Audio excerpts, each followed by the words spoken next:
I just watched Darren Aronofsky's film Caught Stealing, a movie that is based off of Charlie Houston's novel from 2004 under the same name. And I can't think of a bigger change from a director from one film to another, because his last movie was The Whale. And Caught Stealing is completely different. It is a 1980s dark riff, comedy, thriller, crime drama that still uses the character study elements that you would see in something like The Whale, but has just a completely different tone and completely different genre of film.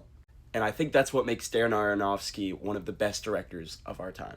Caught Stealing takes place in the 1980s during the peak of New York crime, when an ex-baseball player and now bartender, played by Austin Butler, has to take care of his neighbor's cat, which leads him to getting in trouble with a motley crew of New York gangsters. The main reason you would watch Caught Stealing is for the acting and for the chemistry. Austin Butler has insane chemistry with everyone, whether that is Zoe Kravitz, whether that is Matt Smith, or even if it's Bad Bunny. Austin Butler's performance is amazing. He takes on the leading role so well, and you believe the tragedy that this character is going through, you believe his love, and you believe his hatred towards certain characters. I think my favorite part about this film is the style.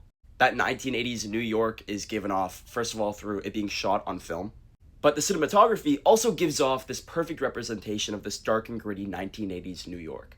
Now, this movie was only an hour and 47 minutes long, but it felt like it was 3 hours.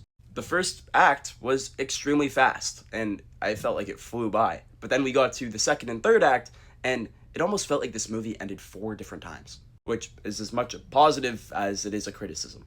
The soundtrack to this film is also fantastic, and I think I'm going to be listening to this on the way to class. While The Whale is a character study on one character, it feels like Caught Stealing is a character study on 5. Each of them is so well acted and so charismatic and so different from the others that it makes it so entertaining when you meet another character on screen. Darren Aronofsky's Caught Stealing is a super fun film, yet filled with a little bit of tragedy. And its style, cinematography, and characters will sell you by itself. The only problem is that sometimes this film will get a little bit slow. Stewie reviews Caught Stealing 7.5 stars out of 10. Let me know in the comments down below if you've seen Caught Stealing and if you enjoyed it. And of course, make sure to follow and subscribe to Stewie Reviews because I have so much more content coming your way.